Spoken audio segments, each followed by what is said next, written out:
All right, we will go ahead and get started. Thank you everyone for joining us today. This is the final event for National First Generation Day celebration. So at Drexel, we've actually been celebrating for the whole week, but the official First Gen Day was yesterday, November 8th.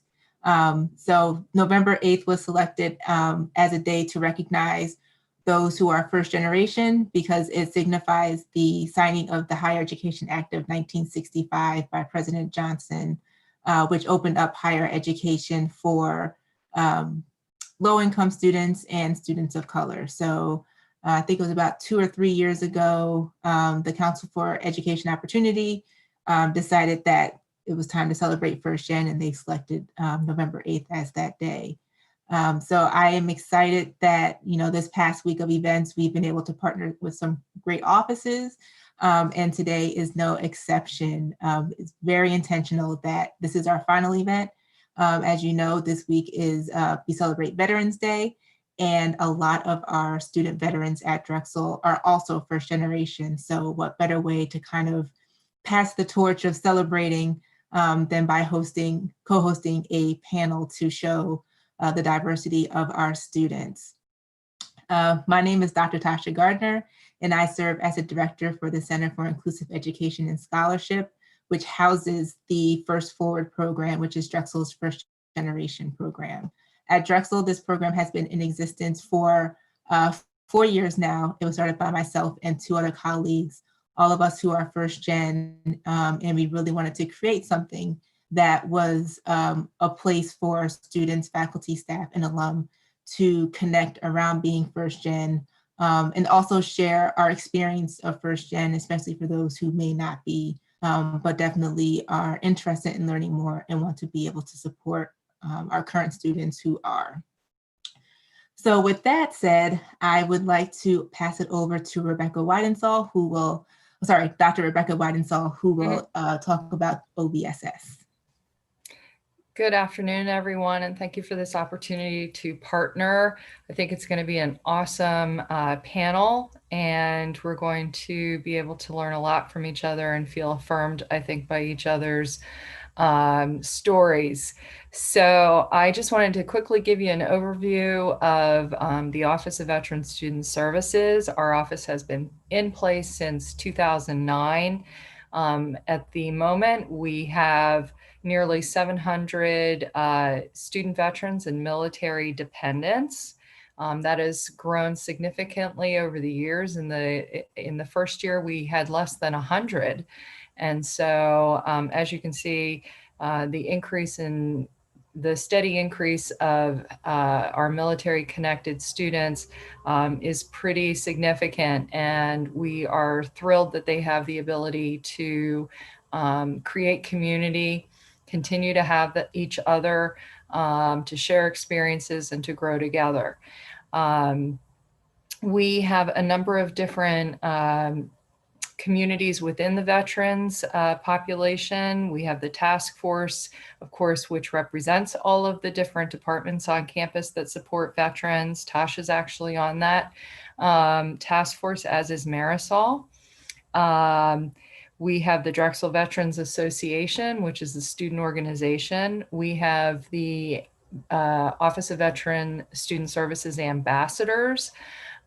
Katie's one of our ambassadors, and so this group is available to students who are looking at Drexel, considering Drexel, because we have a yellow ribbon program, which makes us extremely attractive to student veterans and military dependents alike, because it really helps them to use their educational benefits without very much out-of-pocket cost for a high-quality education like Drexel. We also have the Drexel Dependents organization that's emerging. So if you're interested in joining that, please feel free to contact me. We also have an alumni network and a veteran colleague resource group. And finally, an academic advising team that comes together regularly in support of our military students. So throughout the course of the year, we do a lot of different events, and we would love to have your support. So if you're at all interested, just contact me, and my email is rebecca@drexel.edu, or you can visit drexel.edu/veterans. So I am ready to listen and learn. And again, a very warm welcome to all. Thank you for that. So now we'll go ahead and get started right with our panel. So first we'll start with introductions. We have a series of questions, and then to our audience, if you have any questions, definitely feel free to type them into the chat, and then we'll get to those at the end of our formalized questions. So first, I'll just have you all go around, say your name, major, year, and then a little bit more about your background, whether you're a veteran or not. So we'll get started with Katie. Hi, everyone. My name is Katie Pendred, and I'm a senior majoring in marketing and international business. I served in the Air Force for 4.5 years as a dental assistant. All right, thank you, Katie. Clarence. Hi, everyone. I'm Clarence. My last name is Smith. My major is computer security and technology. I'm also a senior, and I served as in the War Iraqi Freedom. In 2001, I served about 3 years. All right, thank you. Nicole. Hi, everyone. My name is Nicole Rendine. I'm a senior chemistry major with a minor in mathematics. And I am not a veteran, but I'm a first generation student. All right, thank you. And Emily.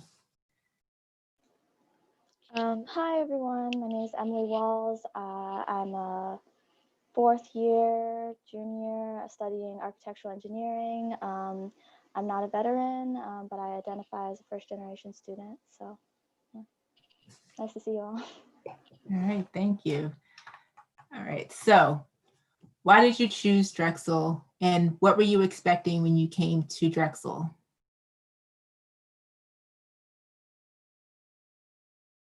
If anyone, either Katie, Clarence, or Nicole, Emily. I can go first. So I chose Drexel because it is a yellow ribbon school, and it was known to be very veteran friendly, and the program of study that I was looking for. And I would say that my expectations have been it has exceeded my expectations, and I'm really happy with my experience at Drexel. I can go next. So actually, it's kind of funny. I didn't want to be in a city, but in the end, like Drexel being a city school, like ended up benefiting me in a way because I'm pre-med. So being in a city with all, the hospitals and like all the resources in that regard was really nice. But yeah, I just remember I was so against going to a city school, and then my mom, we lived just in South Jersey, so it was kind of like close. So she was like, they're like doing a tour this weekend, like we should go. And I was like, no, no, no. And she convinced me, and I remember it was actually like a rainy day. It was like such a miserable day, but I ended up falling in love with the school. So I guess it was just meant to be. And kind of like Katie said, I mean, I've loved my experience. So yeah, I would say partially because it was a city school, like I didn't have a car or anything, so I liked when I visited the fact that things were walking distance. And then also, like I said, all the resources with the pre-med stuff, and then also the co-op program was another big reason as to, why I chose Drexel.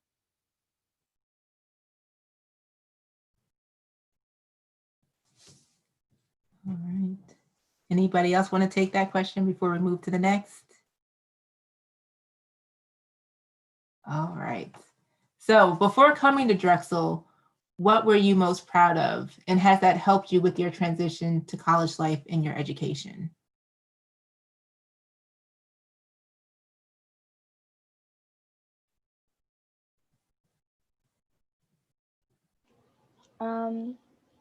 I can start with this one.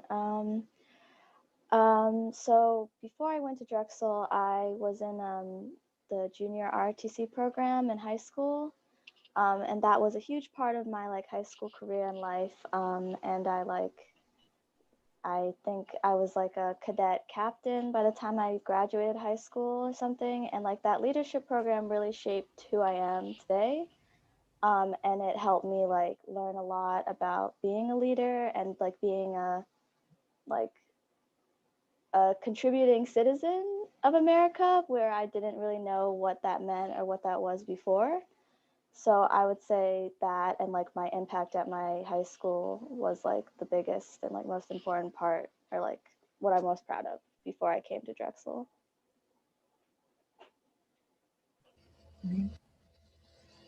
For me, I would say that before coming to Drexel, I went to CCP, Community College of Philadelphia, and it really kind of helped me because a lot of the things that they taught me was in networking versus me doing cybersecurity now.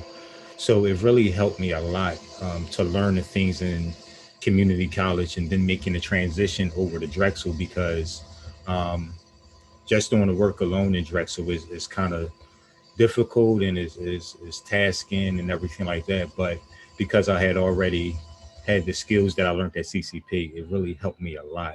So that's one of the things that I'm most proud of. Great. So we all know colleges, it has its challenges, it has its ups and downs. There's definitely some good points and some challenging points. And so when you have faced challenges here at Drexel, how did you overcome them?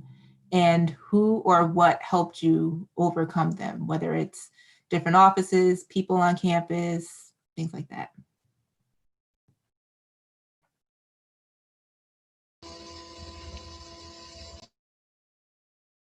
I can go first.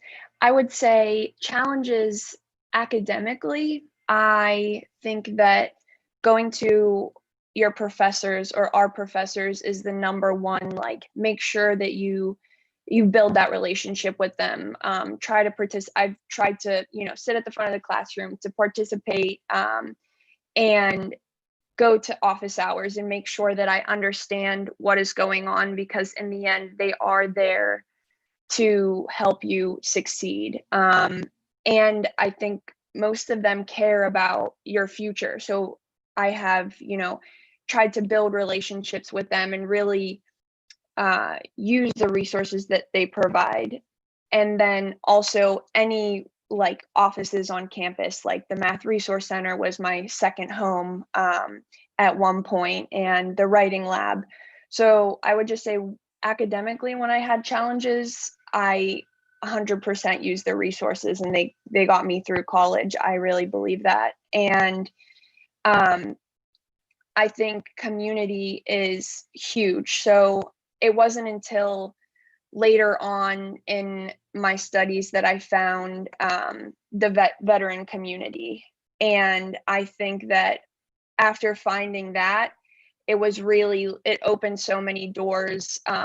When you do have a challenge, whether it's school related or personal, when you're part of a community on something that you can relate on, that really can help to eliminate stressors. So I would say like resources, community, and even like Dr. Weidenstall, she's amazing. I'm on her ambassadors team, so that also is another community in itself. Great. And that's all, Clarence. Go ahead. For me, is mainly my mentors and my advisors. For me, everything that Katie said, like having that supporting cast of like the professors and stuff, and I spend a lot of time in my advisor office. Sometimes it's just a vent because a lot of times when it comes to the schoolwork and everything like that, I'm a father and I'm also a husband. So just having that advisor there to say, hey, you know what, here's all the different resources that we have to offer.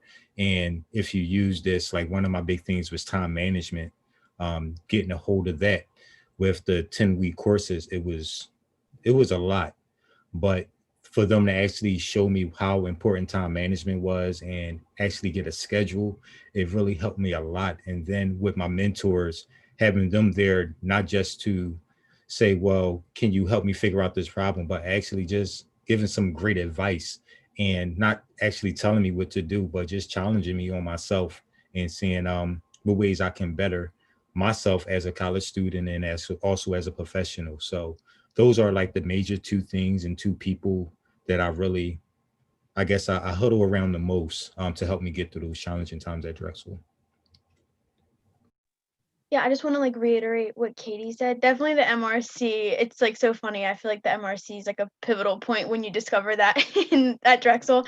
But no, definitely don't be afraid to ask questions and kind of like what Clarence was saying too, like just utilize your resources on campus. But yeah, I just think it was so funny just because I remember being in like office hours like freshman year and like Katie was saying like sitting in the front of the classroom and like people want to sit in the back, like are afraid to approach professors. But I feel like once you build that relationship, like especially with me being a chemistry major, like the department's so small, like I've now being a senior, I've had some of the professors like multiple times, so it's like good to build that, like useful relationship with them. And like I said, just don't be afraid to do that. Oh, I guess I can like echo the sentence or what everyone else said. I think everyone made great points. I agree with everything that was said. I would just add, or for me, in my personal experience, Dragons First. It's a student-run organization, and that to and they are focused on creating a community for first generation and low-income students at Drexel.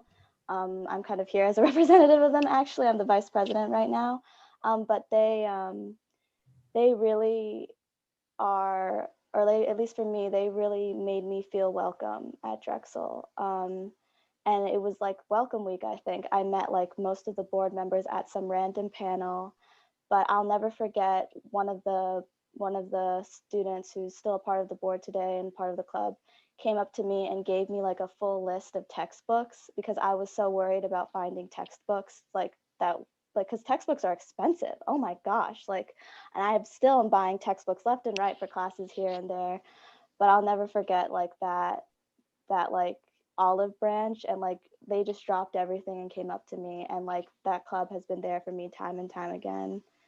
So I would say like, as well as what everyone said about advisors, professors, but like having a group of people, whether they be like a club, your friends, or even like the students you share, like, or you're studying with for exams or anything, having that and like building that kind of like connection and fostering that is like just makes the experience at Drexel and like helps so much. That like whether it's the collective suffering from, oh, we have this horrible exam, or like, oh, I don't understand this homework problem, phone a friend, help me out, like that is just like what's really helped me overcome challenges and like broken through and worked through like all the school stuff and all the stresses that come with being a Drexel student and everything. So yeah. Oh, and I have one more thing. I would add, make sure you say thank you to your professors. A lot of them appreciate that a lot, and they don't get enough thanks. So, yeah. Yeah, thank you for that. I definitely want to kind of emphasize Dragons First as well.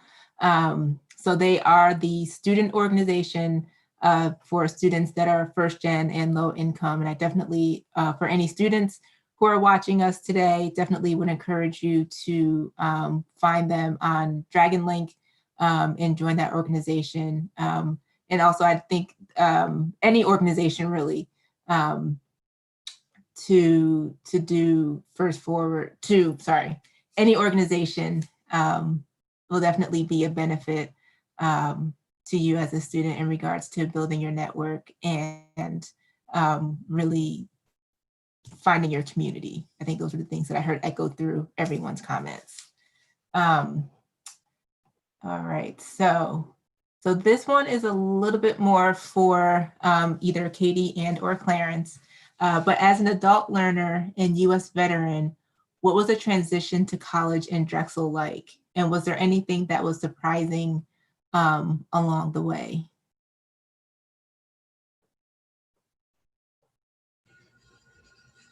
For me, as an adult learner and a veteran, the most surprising thing for me was the structure of everything. I came in again at CCP, So I really didn't know too much about college life or anything like that, because before it was just a trade school. And trade school, they kind of just push you through, which it was totally different from college, because I actually had things I had to write, I had reports and stuff like that. So that was like the most surprising thing for me. And then when I came to Drexel, the 10 weeks, it really was a shocker, because CCP is 14 weeks. So that 10 weeks, everything was like, not only did we have to get the information, but we had to retain the information. So that really blew my mind. I was like, wow, how am I going to keep up with the work? But about 3 years later, I'm still here. So um, it, it it was tough, but as long as I say all the time management, and actually make a schedule for study time, and say, well, I'm actually going to use this time dedicated for my schoolwork and push everything else aside. For me, it worked. I think that's one of the best things and advice that I can give to people, is that, your time management, and make sure that you have a schedule. And even if you have an hour or 2 hours a day for that one class, it'll be all worth it in the end.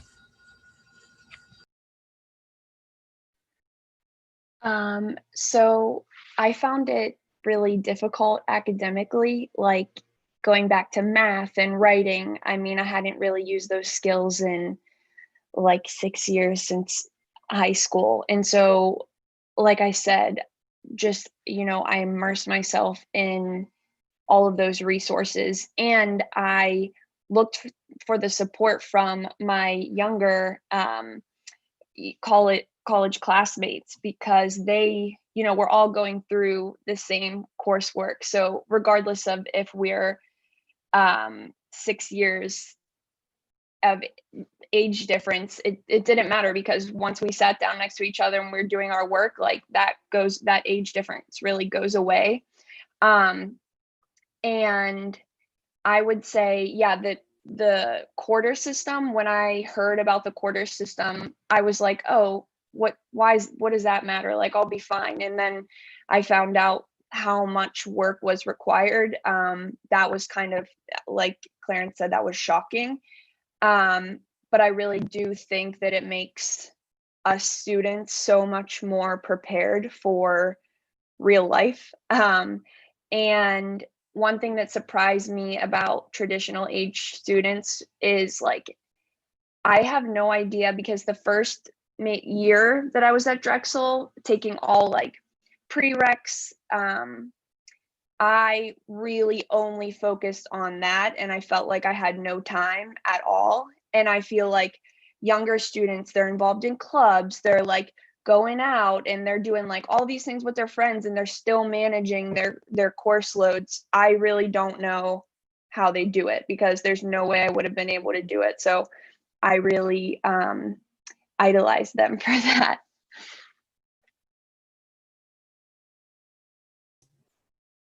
Thanks for that. So I'm going to switch up. So our panelists had the questions ahead of time, but I'm going to flip a question, because it keeps coming up in regards to time management and getting your schedule. So, and this goes to any of the four of you. How do you balance school and all of your other priorities? I can like touch on this because I've been doing this since freshman year. I literally, when I first started, I put myself on a calendar schedule that I had accessible, but through like my laptop as well as my phone. And it was literally I would say I almost scheduled out every single minute of my day. And I made sure I had like eating, breaks, and then doing homework, classes, like everything I needed to get done in the day, I put in that schedule. And that helped me through the first year. I would say it's not, depending upon who you are, it might not be the best method, but that's what I did. But I would say try to figure out your learning style, or like what keeps you on top of your homework, your to-do list, whatever you need to get done throughout the day, and do it and then implement it, follow it. And yeah, so that's what I would say about that.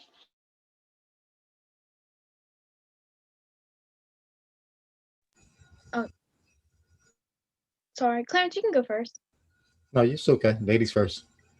Thank you. I was going to say, honestly, whatever I'm going to say is probably not going to be too helpful because this is still something that I struggle with time management to today, to be completely honest, even after going through almost 5 years of college and high school and everything else. I'm like involved in a decent amount of stuff, but I feel like I'm just a fairly strict person.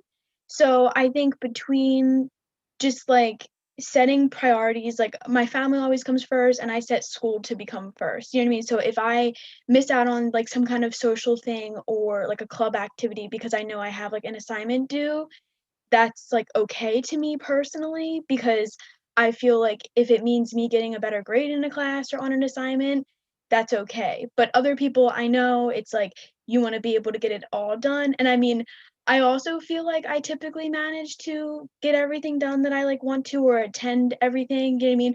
Maybe sometimes I do suffer a little bit in the social side of things because like I said, like I value my grades a little bit more. You know what I mean? I spend a lot of time doing schoolwork. But yeah, I think it's just like my personality. It's like I know that, watching TV or doing things for fun comes last, you know what I mean? I just have to get all my schoolwork done and then come a break time, like winter break, I can like indulge and do whatever I want over winter break. You know what I mean? And I have 4 weeks or 3 weeks to do that. And that's like something to look forward to. But during these 10-week quarters, it's like I have to grind, you know what I mean? But like I said, that's just my mentality and I can handle doing schoolwork for 10 weeks straight. And for me, I would say just to piggyback off of both of y'all, and I like what Emily said with the calendar because that's how I started. I had a monthly calendar, a weekly calendar, and then it went to a daily calendar just so I can get everything in order. And also having an understanding family. My wife and all my children, they know when daddy is in front of the computer or when he's down in the office, it's time to leave him alone. And so that kind of helped me a lot over the years. That once they made that sacrifice, it was kind of up to me to say, you know what? Well, is I can make the ultimate sacrifice and sacrifice my time to do all my schoolwork and get everything that I needed to take care of so I could be successful in school. Yeah, I agree. Writing things down. I mean, I wrote everything down, my professor's office hours, because if you miss, like you said, if you miss that half an hour that you could have been in your professor's office, it's like that could be like detrimental to your week, sadly. But yeah, and I think now it's so much different that we're online, but back in the normal days when we're on campus, definitely it was much easier to allocate your time, whereas now in front of the computer, I find it so difficult to stay motivated, stay sticking to your schedule because there's always something else to do that's right there rather than writing a paper. So Okay, so I will actually say I do use Google Calendar a lot now because being home, I feel like when you're at school and you're surrounded by other people, it's easy to like hear other people talking about something or like kind of like Katie was saying, like with the office hour situation or something, someone can be like, oh yeah, there's like this at this time today. So it's like, oh, like jogs your memory, like, oh yeah, I got to go to this. But now since you're like pretty much all by yourself, like isolated at home, I do find that I am putting things like in a calendar. But my point is, I don't so much use a calendar to like separate my time, like I have to do this for this amount of time, that for that amount of time, because personally I feel like it just stresses me out because if I don't get something done in that amount of time or if it takes longer or if I end up doing something else for that time and then where do I fit that in. But again, that's just the type of person I am. Yeah, and time management is definitely a very, very personalized thing. I think everyone uses like 2 or 3 things to help them keep organized, whether it's electronic, written, whatever combination of things. Everyone kind of has their own thing. So I definitely encourage those listening, if you haven't figured out what works for you, keep trying because it's going to change through the years too. I know what I used as a student. Well, technology has changed quite a lot from when I was a student, but I'm not using the same type of methods that I used as a student. So definitely, it's important. It will always be important. So just kind of keep at it. So not getting into politics too much, but just kind of being more factual. Joe Biden is a first generation college graduate. And I was reading an article that said he's the first one since Bill Clinton. So I can only imagine, just be in the role of president, how much pride that they may have being first generation, seeing, what their parents, what their family sacrificed, and getting to that position. So speaking of pride, what makes you most proud about being first generation?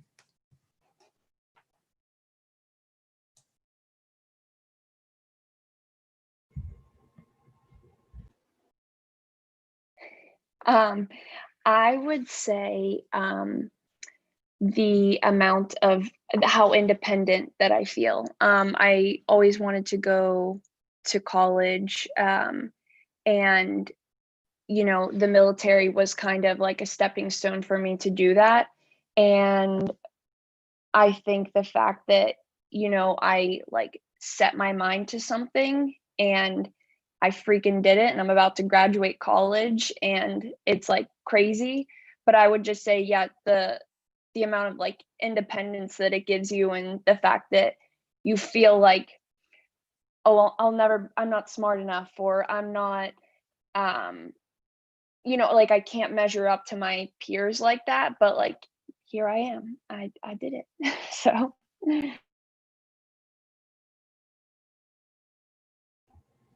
I would say for me, it's that as I talk to my mom about this a lot, it's just me knowing that I'm that example for my family.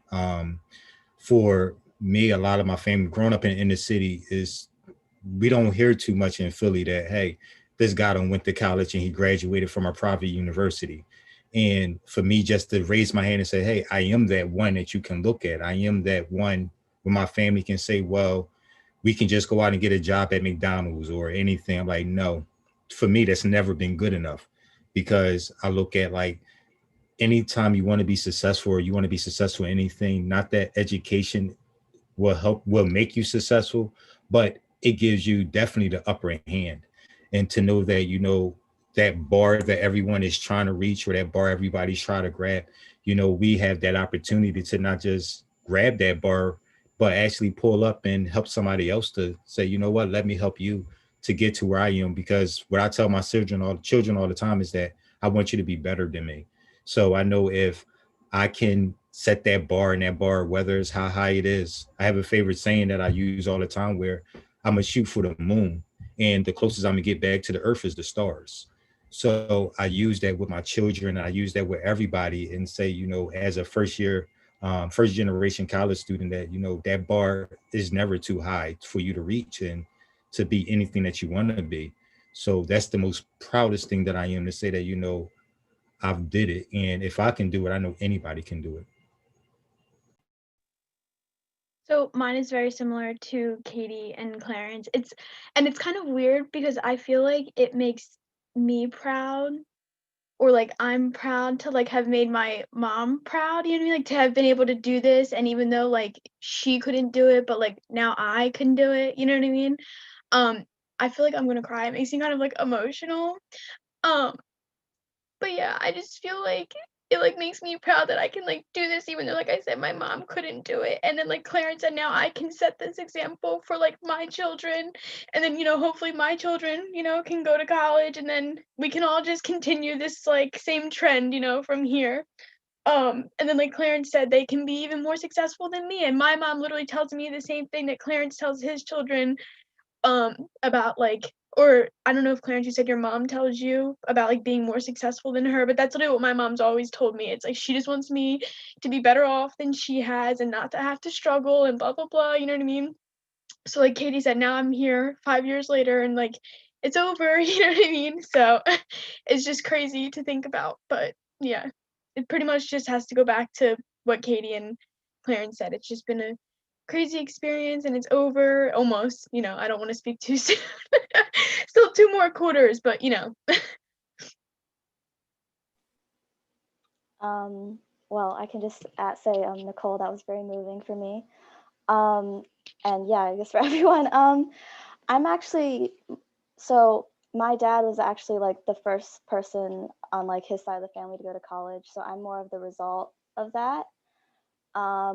So I guess what I would only say is that like to Nicole and like all of you guys, everyone else in the panel, when you have kids, I'll just say that I respected my dad so much more because of him telling me about his journey and his struggle going through college, because he had to pay his way through. He didn't have any support. He was all alone. And I respected that about him so much. And my mom was an immigrant. She also did something similar. Like she had to come here all alone, minimum wage job, and then work her way through college, all these things. And like I respect them so much more from that. And so that respect echoes over to you guys, the rest, like first generation students, everyone on the panel and all these things, and everyone I work with on Dragons First. Because I think it's just like I've been around plenty of privileged people who like their parents, they have it easy. Like they can pay their way through. They don't really worry about the same things that I may worry about, my parents worry about, everyone on the panel may worry about. And I think it's just different. And I respect these first generation students more for that, because there's just this hunger and determination that I do not see in other people who have it easy or their parents got the connections. And there's nothing wrong with going through that method, but like it's different. And I think that difference makes me and others who are first gen and like, yeah, stronger. And yeah, so yeah. All right, thank you for that. I think, yeah, so for working with students for 14 years, I always hear students say, I'm all alone. No one else has gone through this experience. And so having communities like Dragons First, like the Veteran Student Services community, I think are, getting connected to wherever you find a home, wherever you find a fit is so important to, one, know that you're not alone and have that support and that motivation.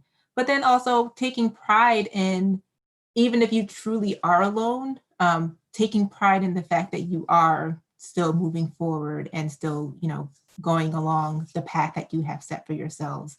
I think there's a lot to be proud of in regards to that. So I thank you all for sharing what makes you proud to be first gen. And I think it's, definitely kind of keep those words in your head as you continue to move forward. I know I've kind of had conversations with you, Nicole, and you said that you're almost done, but if I remember correctly, you still have a ways to go. You're almost done with phase one, but I know that you are aiming to go to medical school. So, that's another kind of point of pride that you can hang your hat on, is not only did you finish your undergrad, your bachelor's degree, but now you're going in, becoming a doctor is like the ultimate, almost ultimate. But I think it's definitely a great thing to look forward to. So thank you all. So again, I'm going to allow you all to kind of plug your student organizations. That Emily put a little information about Dragons First. So if you want to talk a little bit more about Dragons First, that would be great. So like I said before, Dragons First is the first student-run organization to kind of support and build a community for first generation and low-income students.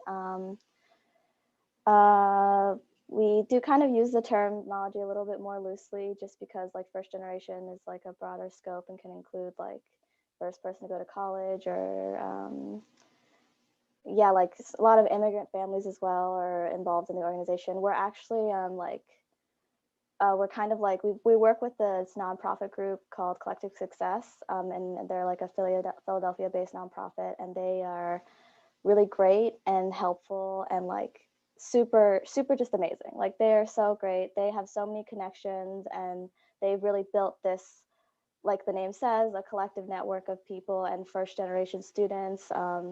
and like people from low income families to help support our organization and the Philadelphia community as well. So yeah, I would say we don't have a lot of set events that are like super collaborative for the rest of fall term, but stay tuned for winter term. We'll be rolling out like our event list and our plans for our more set scheduled plans for winter term, etc.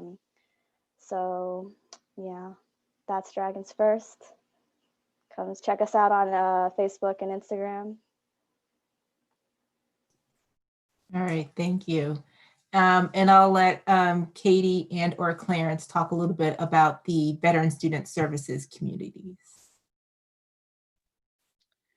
Yeah, so I am part of Rebecca's team as a student ambassador. So basically, anytime there is a veteran student that needs any type of assistance, whether they need resources, they just need someone to talk to, they need any type of information, I'm kind of there as a liaison from the faculty to the student. So if I don't know the answer, I know who to look to get them that answer. We also work on many projects to provide different types of, whether it's like an information session to our veteran students, and also dependents of veterans. So whether it's an information session, it might be a health awareness session. We are always working together to provide different types of events, entertainment, information. So that's basically that. And the OVSS works very closely with the DVA, which is the Drexel Veterans Association, which is the organization that's run by students. And they also, provide many of the similar things. I don't know if Rebecca has anything to add on that. No, that's 100% the case. I mean, I love having, just like Tasha, consults with her student team. I love having a student team because I think so often we make assumptions about what you all want and need. And we get all sorts of offers from people who want to help you.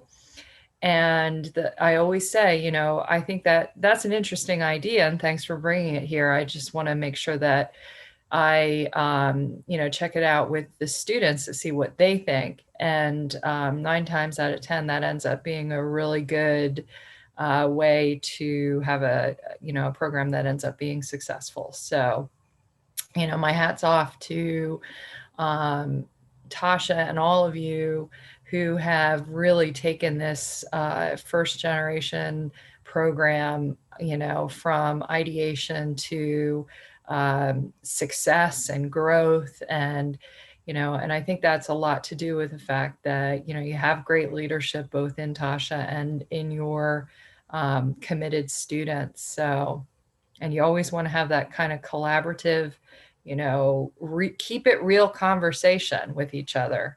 It's so important. And just listening and learning constantly. And I just want to also apologize for my cat, Maxine, who tends to interrupt and not listen to me. So sorry, I had to keep turning the camera off. It was meant to be no disrespect to any of you. Thank you for that.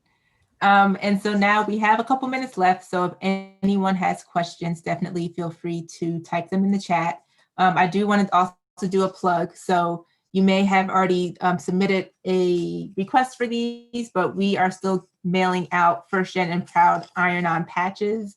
You can request as many as you want, and you can just iron it on to a t-shirt, a sweater, a hat, a hoodie, be creative with it. We are using the hashtag First Gen Dragons on social media. If you want to request your iron-on patch, I am putting the link in the chat now. And this Friday will be the last day that you can request it. But But then once we get back on campus, hopefully in the winter time, you can always stop by our office and pick them up then. So do we have any questions?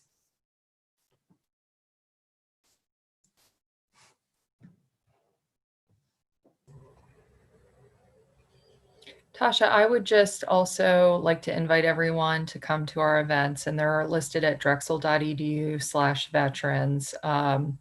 And when you go to that website, you'll see up on the right-hand corner of the events. And this Wednesday is Veterans Day, and at noon, if you're able to join us for a little bit, we'll be having a webinar, and we'll get to hear from some of our Drexel veterans, alumni, and current students, and our professor of military science, Lieutenant Colonel Laura Bello. There are also some really cool events, like a film that we are launching, a premiere about the Invisible Rosies, who were part of the World War II Back at Home initiative.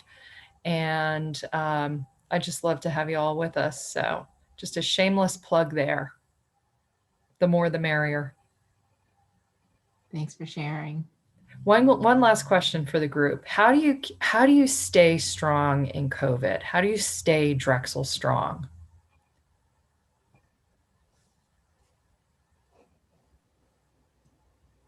For me, what I do is I do a lot of meditation. Meditate at the end of every night. When I wake up, I try to take about 30 minutes before I start anything. Um, And being as though I live in South Philly, every time I turn around, I see a billboard of Drexel.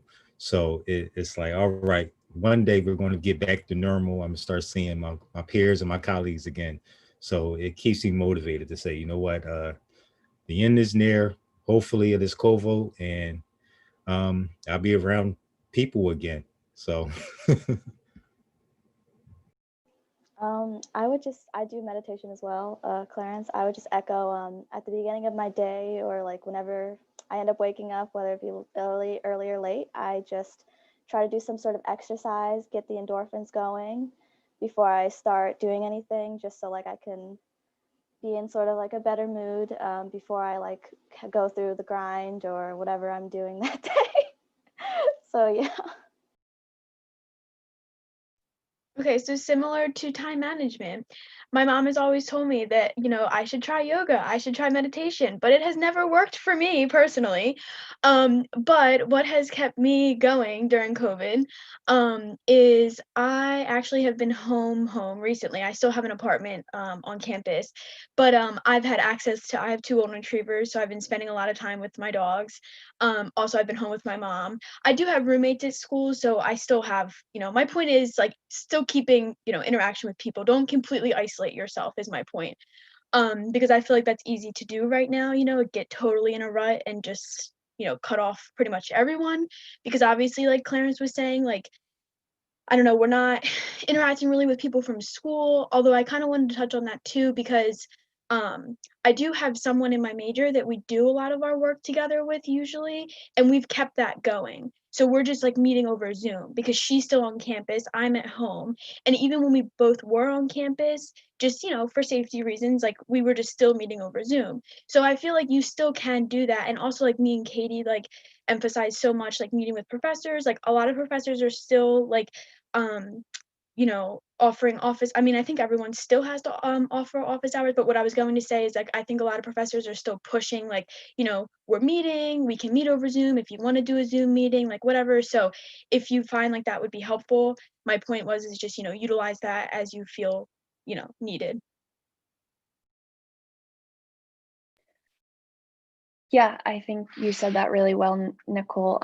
Like maintaining your community. So I am part of, the OVSS, and we meet frequently. And I also find someone in every single one of my classes. I make sure that I have at least one person that I can text them and be like, hey, can you help me? Because it's just really a way to manage your time. So you're not sitting there for wasting time. You can just boom, figure it out. So maintaining relationships, like you said, and community, and also ensuring that you are doing something for yourself every day. So even if you sit down to like grind for a couple of hours, make sure you do something that day that you look forward to.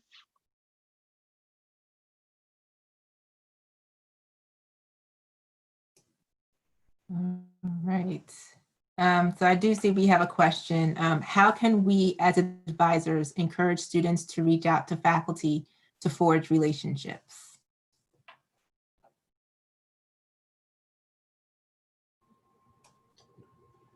I would say, because I deal with this question a lot when it comes to, I'm a student ambassador for the CCI department. And I would just say, when it comes to that, faculty sending those emails, sending those, hey, how you doing, and check in, just to say, to show to some of the students that they're there, because a lot of the students, they don't know that an advisor is really what an advisor is. They're an advisor. You can reach out to them. You can, they have walk-in hours. They have hours that you can schedule. So just sending those emails or those lines of communication to actually open the door to people who don't know that the advisor is really there to help you. And any questions that you may have, if they don't have the answer, then 9 out of 10 times they'll be like, hey, I'll get right back to you with that answer for you, and then point you in the right direction.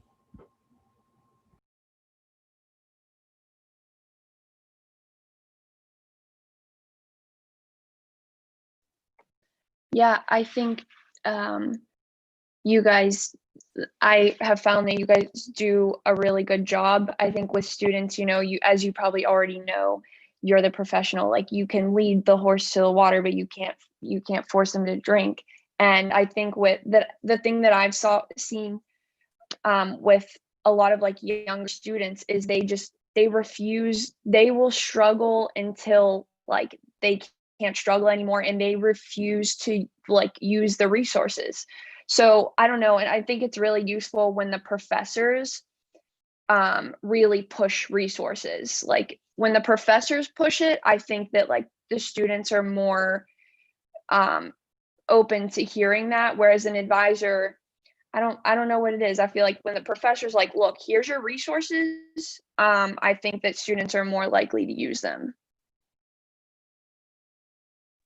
Yeah, I think it's like Clarence said, maybe if the advisor just makes themselves more like known, literally just sending things out like mid-quarter or end quarter, like hope all is going well. Like, I don't know, maybe that would, like Katie said, make the students more likely to reach out, when they need help and not just, like she said, like struggle on their own.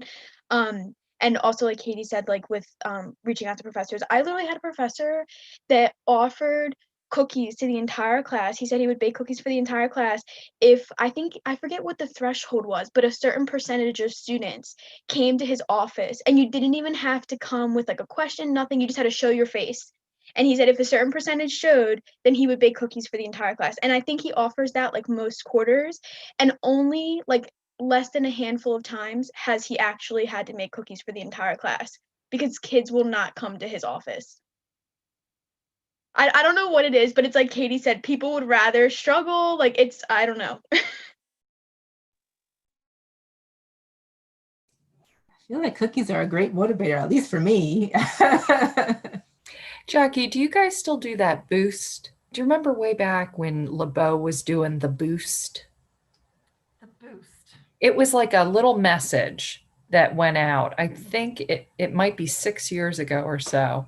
Right. Well, we do send out emails from each advisor, and we did open a LeBeau to Go portal where we're sending out messages as well. So I think students are leaning on their advisors much better than ever before. Good. So that's been really great. It's just encouraging them, right, to reach out to the professors, right? They're dying to know students as well. Mm-hmm. But I was in college the same way. It was so intimidating to talk to the professor. So like how to encourage that, and yeah, so that was some helpful advice. And I think back in the day, it was always like, oh, that one's a sycophant if they're going to see the professor and during office hours and sort of, Right. browning up or whatever the expression is. I don't know, but I have, as you all know, I mean, it's one of the best things you can possibly do. And you know, Nicole, you said early on, you now have faculty that you've had several times, and I bet you their faces light up when they see you come in, because the faculty totally love seeing students that, you know, care about learning and are back again. Yeah. That's my hope. I hope I don't become an annoyance. I hope it's more Yeah. of a, happy feeling. That's right. It definitely is. And I remember Nicole from many, many years ago when I think she was a first term freshman, and I was so excited to see you today. And I'm not sure if you remember me, but we had some really great like transition chats, and Yes, you I do. should be And you know so what? proud. That was actually due to one of my professors. I actually had talked to one of my professors about like the trouble I was having, and she directed me to you. Monica, I So, think it was. yes. Woo-hoo! She's awesome. All right.